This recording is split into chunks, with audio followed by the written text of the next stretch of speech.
Oh, hi there. Why don't you come in and take a seat? Welcome to the Sometimes Serious Sunday show, where we just talk about anything that's been bothering us this week, any housekeeping for the channel, anything we didn't actually get to talk about during the week. I'm going to be your host, Philip Edwards, and I'm joined by Michael Palmer. Hello. So, anything you want to talk about this week? Anything that's been on your mind that you didn't get to bring up? Yeah, there was a funny story that I read that I thought you might enjoy, and it it gave me a good chuckle. Now, obviously, being a lover of memes, I found it while scrolling through memes. I'm going to read it to you, and I'm hoping that this is true. Every fibre of me hopes this is true. So Okay.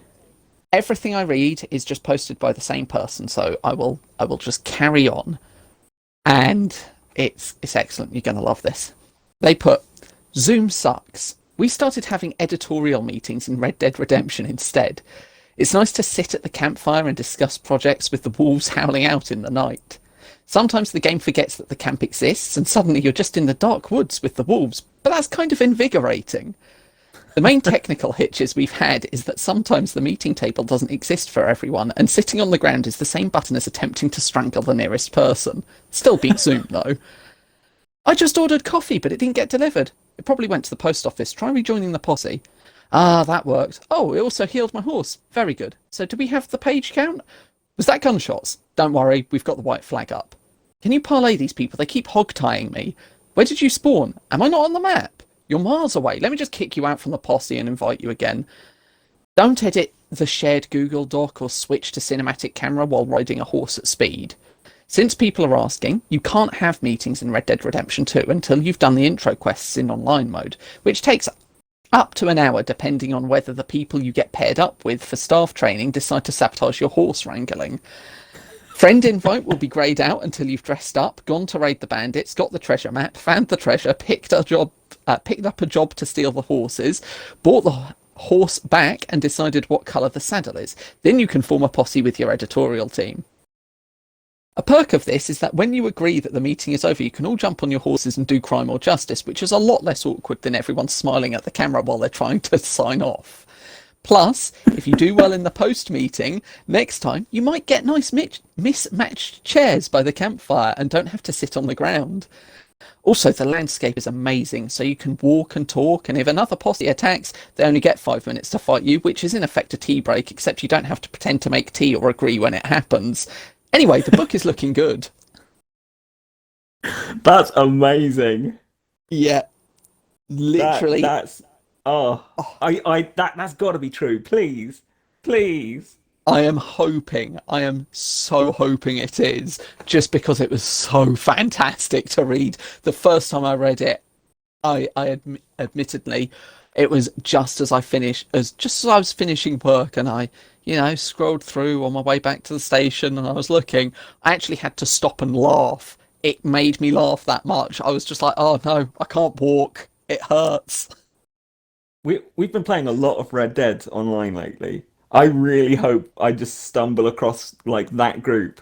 I just go to a random camp and there's seven posse member just sat there around a table. I'm Yeah. gonna jump into game chat faster than you can blink and be like, "Hi? Oh, sorry, you guys having a meeting?" You just walk up to the camp waving, like, hello. Yeah, that would be amazing. I would stand guard over them. I would I, stand guard and just don't worry, have your I meeting. I'll keep you covered. I think my initial reaction would be hello, and when one of them just goes, "Look, we're having a meeting," it's like, okay, do you need a tea break first? Because if you do, let's get our funk on and have a fight. But afterwards, I'm happy to guard you. Hang on, let me call a guy. We'll actually have a proper fight. Let's go. Yeah, yeah, and then just have this mass shootout, us two versus this seven posse. It's just like, well, that was fun. Guess your tea break's over. Yeah, we'll stand guard. Don't worry, we're not doing much else. Good luck with your book. That I love stories like that are coming out. Just these really nice. Just that gives me hope and like hope for humanity. Yeah. The story I Ah, wanted to bring up is about to strip away that hope. Oh no. Okay, go on. Um, have you heard about the H3H3 um Keemstar thing? Like the vaguest details, not enough to really know what's going on. We're going to skip over the majority of the details because it's just YouTube drama. I don't Fair. really. I My personal view is Keemstar should not be on the platform. But Yeah, fair. let's just move on. H3H3 made a video about all of Keemstar's faults and all of the terrible things he said and done. And in the video, he made several jokes that G Fuel still sponsor him, and Okay. he used it comedically with things like, Keemstar. I'm not sure if you remember, he made a false paedophile allegation against some old RuneScape player. No, I wasn't aware of this.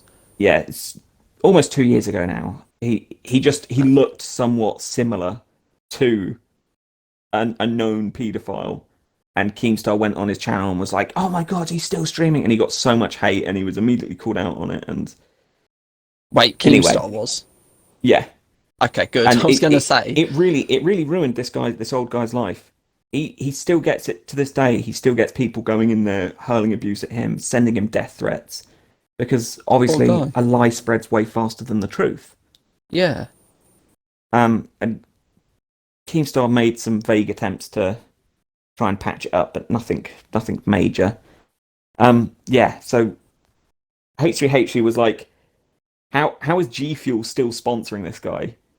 G Fuel brought to you by shitty takes on, false paedophile allegations, Yeah. and it So started an satire. uproar.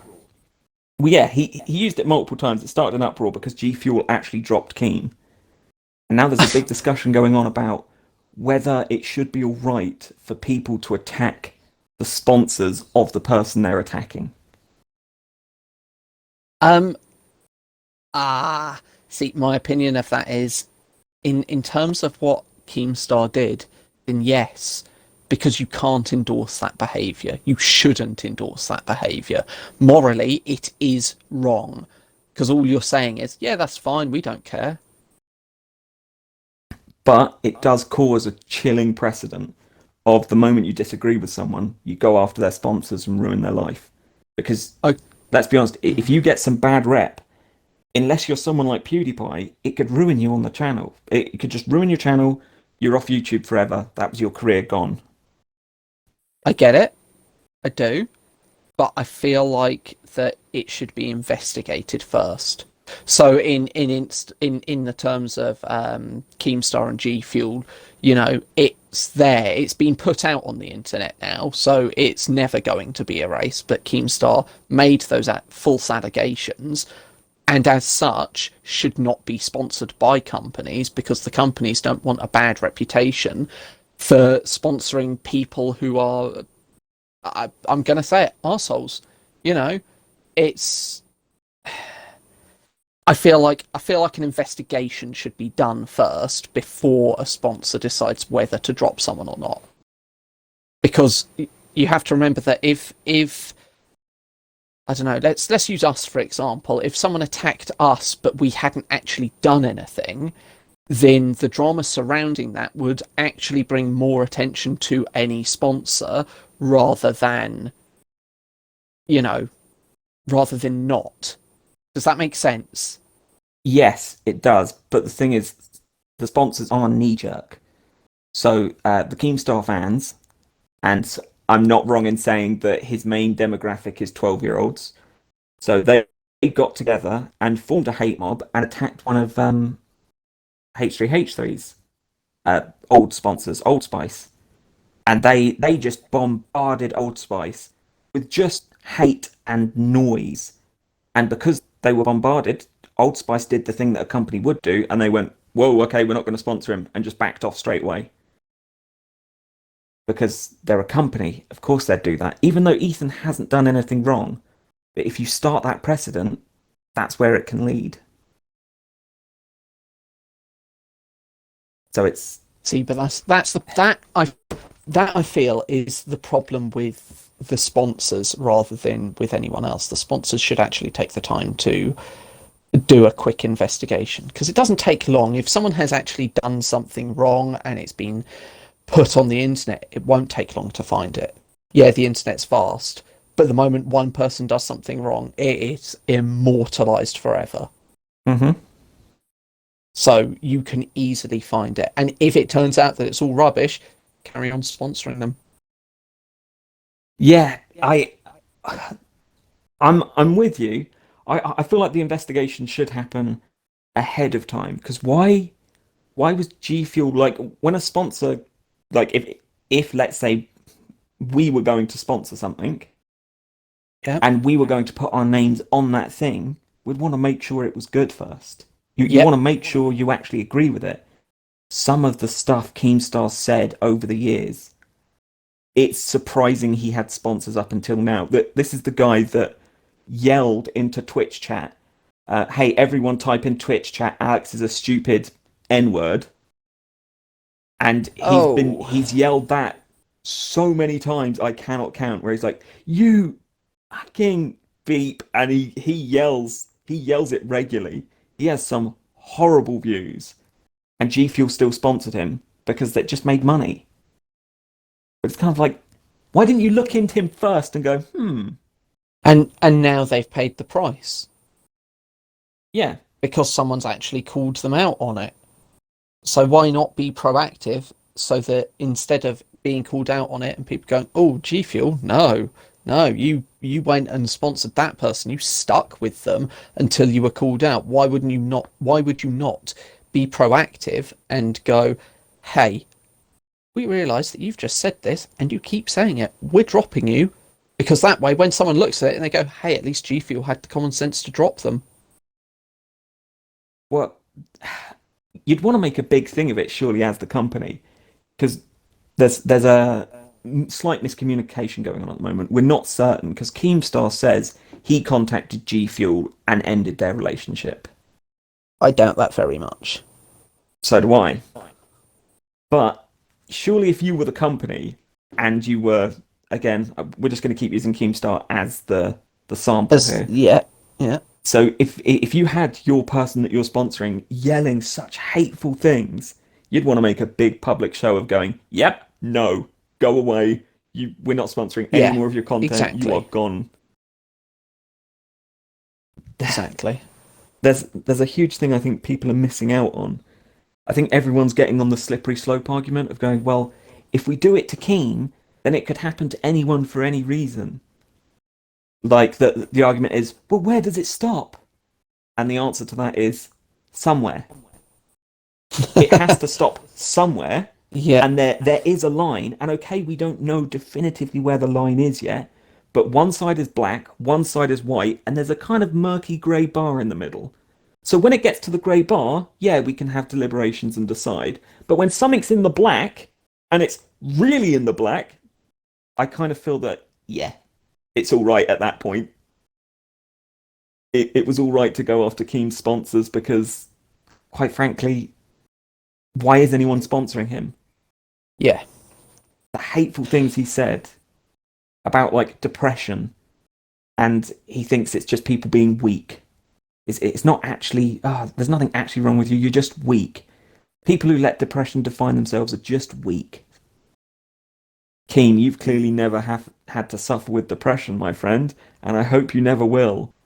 but that seems like that he's the sort of person that would say that, and in the moment he is stricken with depression, I honest to God, like touch wood, hope that nothing bad happens to like his loved ones. I wouldn't wish that upon anyone, but if something bad did happen to them and he spiraled into depression, I can promise you he'd be the first person that'd be crying, like unbelievably so.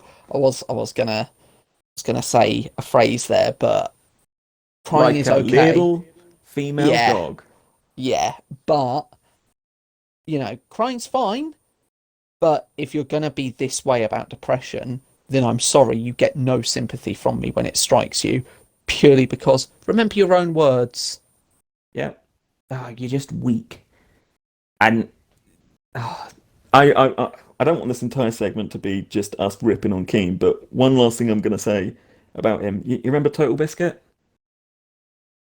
Um, Not by name.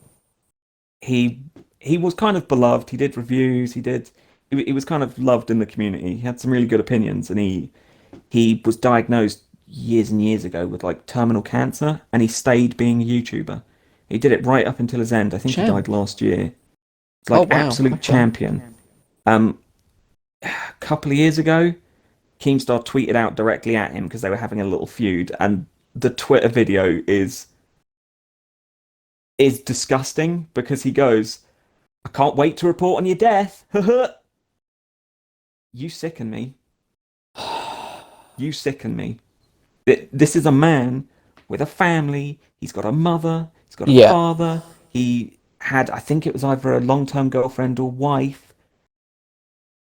And you're being that insensitive about someone who had a terminal illness.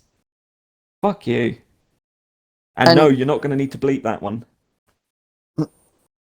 and even if that was meant as a joke, the only people you ever get away with saying that as a joke to are your absolute closest friends. Like me Hmm. and you, we could joke about that to each other. You know, Yeah. like if I suddenly had a terminal illness, I can guarantee that I would come to you because I'd expect jokes. Because I wouldn't want to be sat there wallowing in self-pity.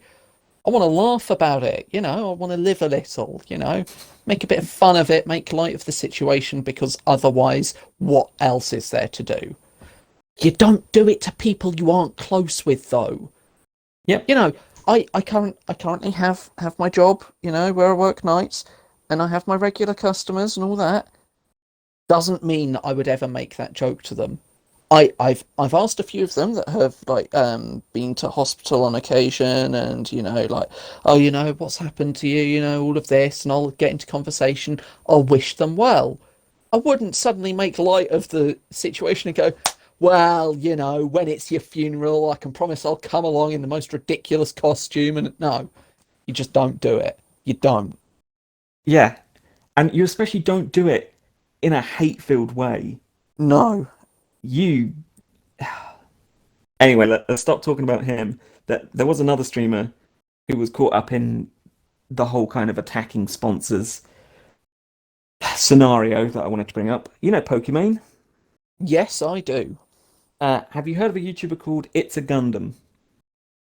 No, I haven't. He basically, I'm not really comfortable describing him. He does videos, let's put it like that. He had a video where he was basically his entire video was he was insulting Pokimane. I'm pretty sure it wasn't like ad hominem attacks. I'm pretty sure he was just going at her. Okay. So she watched part of the video on her Twitch stream, and in her stream she said, because the video was sponsored, she Hmm. said about the sponsor, if you're going to sponsor this person who's just created an entire video attacking me, remember that next time you try and slide into my messages to sponsor me, because I'm just going to tell you to get lost. Fair enough, Which, really. yeah, loads of people went after her, like, oh, you can't go after his sponsors like that. I'm sorry, if some guy's going to spend however long it was of a video just insulting me, like, if someone did a video just insulting us, like, proper harsh, no actual criticism, just insulting us, and a sponsor went, yeah, we'd really like to sponsor that video. Yeah, you ain't ever sponsoring us. You can go the hell away. Yeah, quite. Why why would we want anything to do with that toxicity? Although the really vindictive part of me would be like, okay, so you want to sponsor us? That's fine. I'm going to tell the truth about what I think about your product. What's that, Raid? No. Actually, you know what? Yeah, Raid. We will take that sponsorship. Yeah. Here's Raid Shadow Legends. It's terrible. Don't play it. Don't waste your time. To Don't waste any effort on this. to be fair, I have actually played that, and And it's before it was well, is it terrible? it's not terrible, but it's very samey as like No. others in its genre. Like I say, it's not terrible. It's just very very samey. But no, I mean, like, yeah, that is the sort of thing I'd do. It would just be like, I think my joke one for Raid would be Raid Shadow Legends, the game that will steal your wallet because why would you ever want natural progression? It's a half-baked game, but they've got a roadmap. Everyone remembers Anthem roadmap, right? Ah, So you let's. know you can trust roadmaps. Yeah, Bing! exactly. Have As a, like a hypnotic background where the words very very quickly flash up. They say roadmaps are good. or how about the entire way through the raid sponsorship? There's just me in the background, just really quietly, really gently, just going Anthem, Anthem, Anthem, Anthem. Just to try and put it into people's brains, like this is as bad as that. I'm worried that instead of putting it into people's brains that this is as bad as that, you'd put into people's brains that they should go play Anthem. Which you know what? Let's move on. Um, Fair. there was one other thing I wanted to talk about. There's a couple of other things, but I'm not going to bring up a couple because they're really controversial. The thing I am going to bring up is a couple of weeks old. Pete Hines on Twitter talking Go about the on. next Elder Scrolls. Oh yeah. Mm, So the quick I preamble to think I that know. was that someone messaged him on Twitter going, "Hey, is there any information on Elder Scrolls 6?" And he responded with, "Well, Starfield's. This is not a direct quote. He responded with, Starfield's coming out before Elder Scrolls 6, and you don't know anything about that. So if you're still asking me for information on Elder Scrolls 6, I clearly haven't given you the right impression." Basically saying, yeah, the game's not going to be out for years and years and years. Which is fair enough. That's a fair response. Well, It's not it's a little really. curt. You know, it's a little, too just direct, if that makes sense. Like, I don't want him to beat around the bush, but he could have been a bit nicer about it. But that response in of itself is pretty much fine. However, if this is the story that I'm thinking of, that I was made aware of when it happened, there were a few responses from him on other people asking, weren't there? Oh, I Where didn't he hear was, them. oh, did you not hear how incredibly rude he was? Like, he, No. he wasn't like personally attacking them or anything, but, and again, this isn't a direct quote, but he essentially just went, God, I'm so sick of all these people asking me about this. Get a grip, stuff like that. And it was like, all right, chill. You Hey, need to chill. Step away hey, from the social platform. what? Hey, Pete, real quick. You're the head of global marketing for Bethesda. You are literally in charge of all PR. You made the rod for your own back when a couple of years ago you released a trailer for Elder Scrolls 6 Yeah, when we knew it was nowhere close. We, me and you personally, knew it was nowhere close. We yeah, knew it wasn't. because, well, the wording that was used was something along the lines of, we have started working on it. And to me, that means they have literally just started. Okay, they may have had some concept going on, they may have had like a total of 5 people doing concept art or just deciding where should this be set. But when they say they have started working on it, that's when I go, okay, I am setting my timer for 10 years' time. Well, as a general rule about developers in the game industry, they had at least one person working on the core bare bones of the game whilst they were still making Skyrim, because you just do. Because it's not like they just built, like, there's a writing team suddenly writing out a script for the next Elder Scrolls. No, they've got to build the core of it. Do you remember? Oh my God, how many years back? One of the Call of Duties. I think it was going to be Black Ops 2.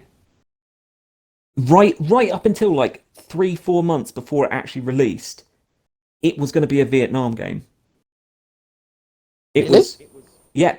we saw screenshots, we heard from insiders. It was a Vietnam game, and then Activision put pressure on them, going, "No, we need you to change it. We need you to make it more like this." That's how easy it is to change those kind of games because there's so much core work that has to go into the game before you can just put a skin on it. Because you have to build character models and think of everything that's included in building a character model.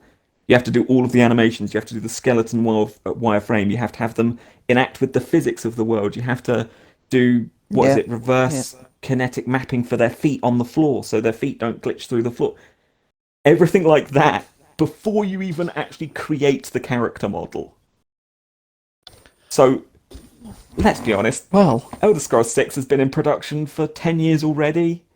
Can we just move on? Just stop,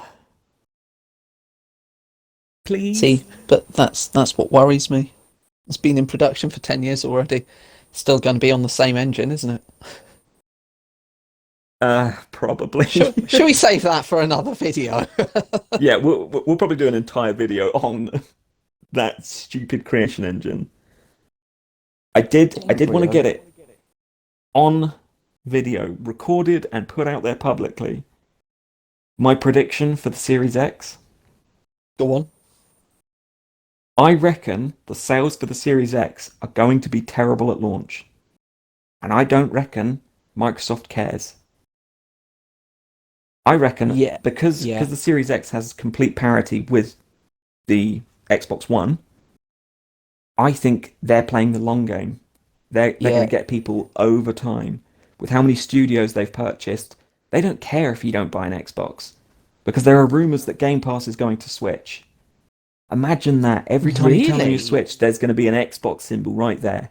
Every time you start up Uh, Game Pass on the Switch, you're paying into the Microsoft ecosystem. Look, They don't care.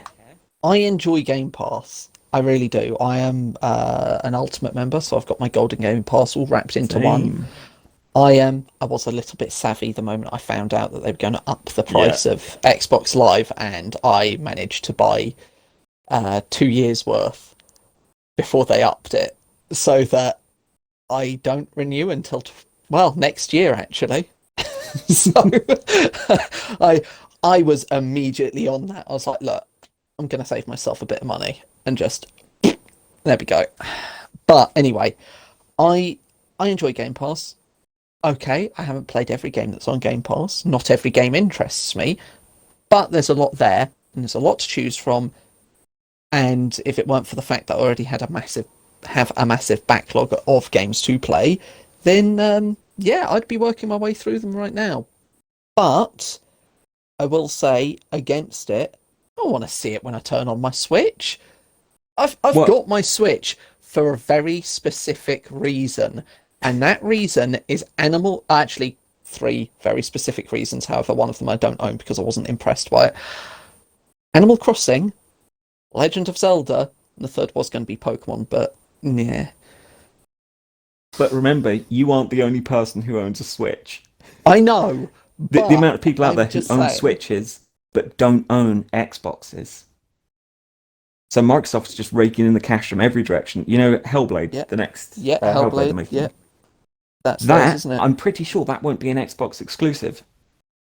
It would be silly of them to make an Xbox exclusive. Because think, then when it goes to PlayStation, PlayStation takes the 30% cut for it being on their platform. And guess who Ninja Theory's owned by? So I'm gonna Microsoft gets guess, the other yeah, 70%. yeah. Microsoft has I stopped caring about exclusives apart from their like really core franchise like Halo, but even Halo's gone to PC now. Yeah, but that was always their plan. That Wow. wasn't a plan that was made. So I mean, okay, it wasn't always from the word go that Halo existed. That they were like, let's put it on PC.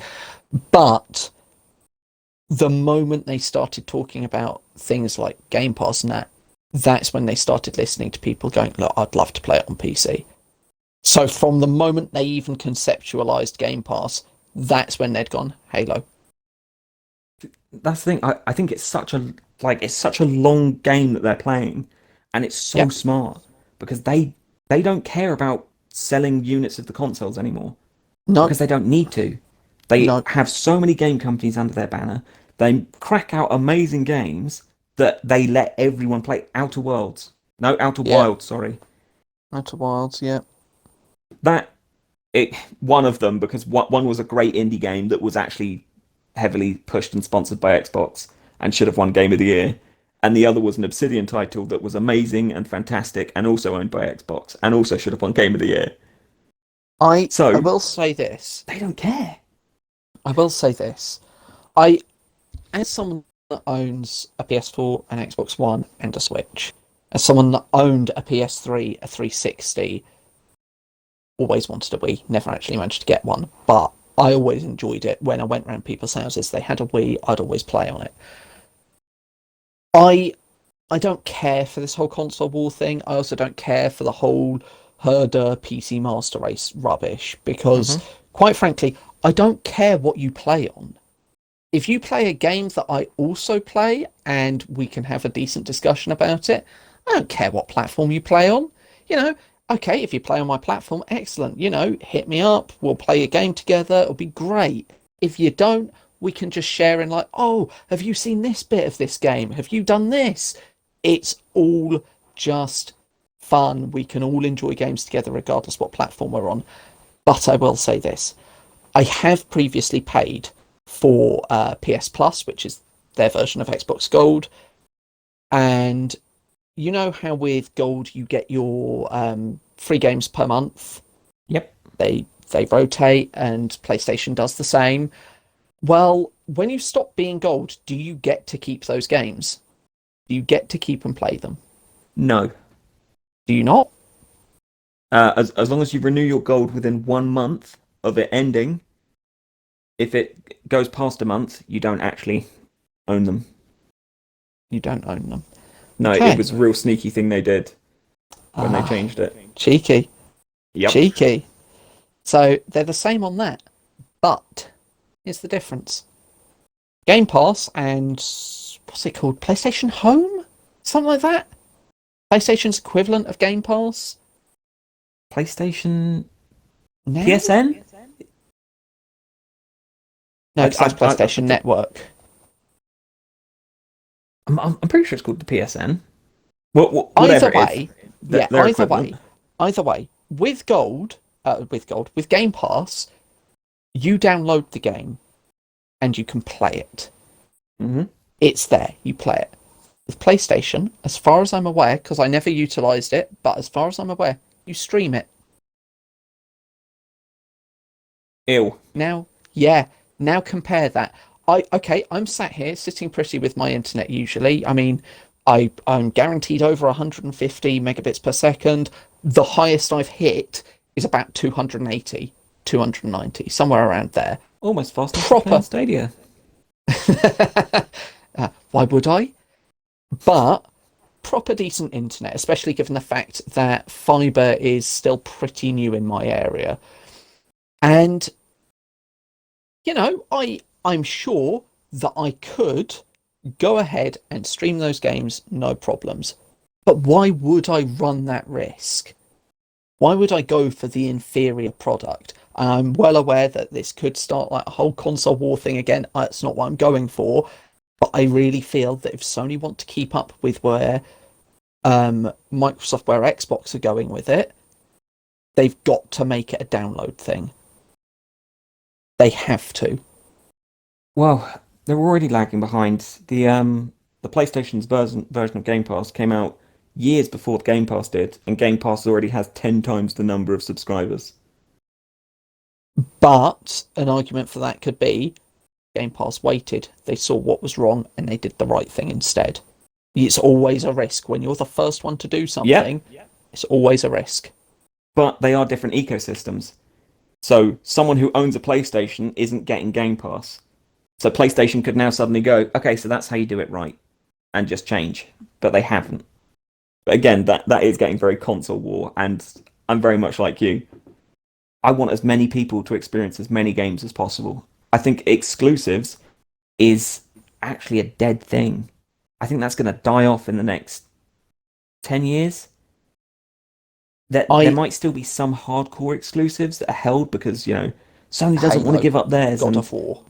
yeah, Microsoft doesn't want to give up theirs. But I think the vast majority are just going to be let's just all play games because the more gamers playing, the better for everyone. Yep. I mean, if you, Well, it doesn't take much to go into a subreddit for any individual game and just see that there's people from all consoles that the game is on, all platforms that the game is on, and just they're all just going, "Oh yeah, I hate it when this happens," or "Yeah, actually, no, we've gotten to that stage on this platform. Yeah, okay, well, thanks for letting us know that it's going to be that version update that is going to get fixed, etc." It's a shared experience everyone can enjoy. And so I'm sick of whenever someone, from either Sony or Microsoft announces something to do with their platform, I'm sick of seeing in the comments people going, but this platform's better. Who yeah. cares? Honestly, who cares? Because ideally, okay, I've saved up 600 because I'm not sure how much the next generation of consoles is going to be. But ideally, I will own one of each.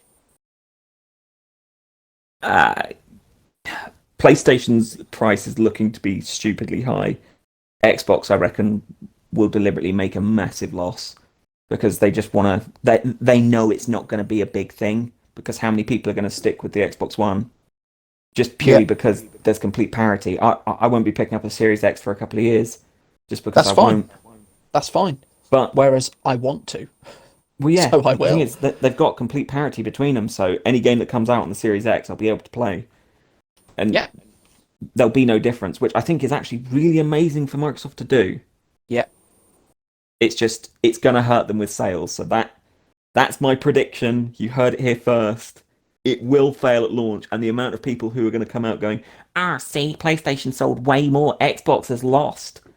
No, Xbox yeah. is playing an incredibly long game. Give They're it, give making it money five hand over years. fist. Give it 5 years, and all of a sudden they'll be at least neck and neck. Yeah, because the amount of people who are converting over to Xbox for Game Pass, or Or play Xbox on has got better PC and business use it. practices. Crossplay, it's huge on Xbox. They constantly want Yeah, it. yeah. But we're going to stop there as we're running a little long. Is there any housekeeping you want to bring up? There's only one article I would like to share with you. Both of us being lovers of science, just one small article. Now, you know how Pluto got demoted to not being a planet Yep. and all of that, and you know about I believe it's pronounced Kuiper Belt. It's Yep. Kuiper.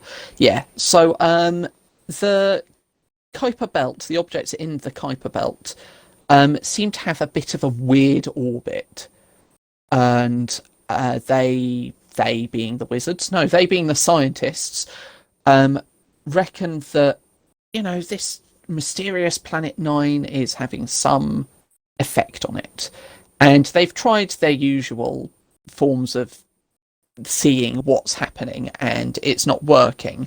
So there is a current theory, hypothesis, that is going around that Planet Nine might be a primordial black hole. And it's going to be, they reckon if it is, it's the black hole is going to be smaller than the size of your fist. And what they want to do, because it's about 500 astronomical units out, and I'm not even going to do the conversion, but it is ridiculously far away. What a bunch of scientists would like to do is send out it's either a few thousand or a few 100,000 of tiny probes that weigh about 100 grams at about 0.001 C. So, less than 1% the speed of light, which would take them 10 years to get there, to scan it. Well, I say to scan it, to get feedback as they're flying past the point that they think. And obviously, if the interval gets longer and longer, they know that something gravitational is affecting the Kuiper Belt. And I just love the idea that they are going to use what is called the Breakthrough Starshot project, but they'd use a modified version of it to accelerate, using a laser to accelerate these probes to that speed, because the original Breakthrough Starshot project that's currently being worked on aims to send out ultralight, so 1 gram probes on a 20-year journey to the nearest star Alpha Centauri, using the laser array to accelerate those ones to 0.2c, so 20% the speed of light. If they can do that, that'll be bloody impressive. Yeah, but the moment I read that, I thought to myself, how fantastic is it that we actually have the technology to be able to go, here's the percentage of the speed of light we're going to be able to send this at without it completely breaking down. Well, let's see them put it into practice first. Oh, yeah. But mathematically, they've done it. Mathematically, they have done it, and they think that it's all going to be fine.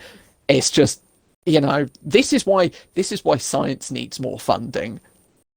I'm pretty sure mathematically I could work out, like, do an equation that would allow me to fire you out of a railgun and you survive at the end. It doesn't mean it's going to work practically. You're going to end up splattered on a wall. Oh, come on. You couldn't even work that out mathematically, because you'd have to change my entire composition. No, come on, that's going to be something. Armor. Okay, no. Well, when you splat against the wall, I want you collected in a nice, neat puddle so I can bury you. Thanks. I always envisioned being cremated, not being a puddle that's buried. Hey, to bring it full circle and end it. Hey, Menzies, can't wait to report on your death. We're gonna end it there. Yeah, you can follow us on Twitter. What are we? At Sometimes Serious Show? At sometimes show. Oh, are we just Sometimes Show? The handle is sometimes show, I believe. Oh. Oh. Our other co-founder, who isn't here, has a one-man crusade against the word the. Yep, so, our Twitter handle is at sometimes show, the S for sometimes, the beginning S, and the S for show capitalized. Just put in Twitter the Sometimes Serious Show, you'll find us. Yeah. I think that about wraps us up, doesn't it? Yep, that's it. I haven't got anything else. Okay. Well, bye. See ya.